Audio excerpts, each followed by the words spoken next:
As the heroin and opioid epidemic continues to grow throughout the Twin Tiers, local lawmakers are working to learn what they can do to help fight the problem. WENY Samantha Potter was at Congressman Tom Reed's Heroin and Opioid Roundtable this afternoon and shares how addiction impacts almost all walks of life. Don't ever say not in my family. I said not in my family. My kid was the star athlete. Don't say not in my family, because it can and it probably will happen to you or somebody you know.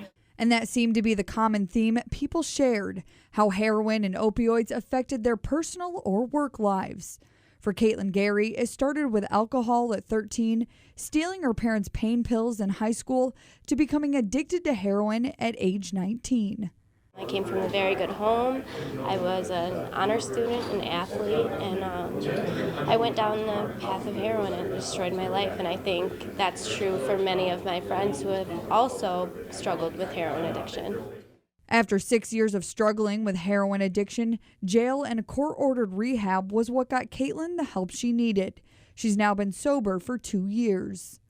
For anyone who is struggling, or for the families, I would just say not to give up. I think there's always hope.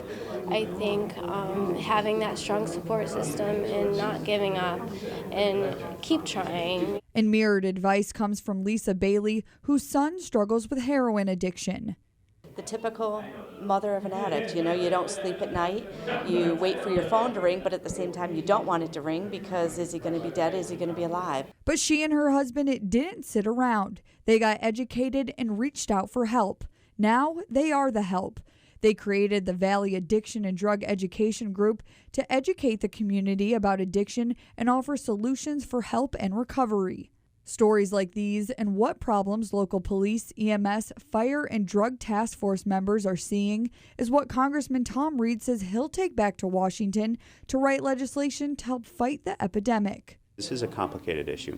This is not an issue where you can arrest your way out of it. This is not an issue where you can just deal with treatment and think it's going to go away. This is across all facets. Reporting in West Elmira, Samantha Potter, WENY News.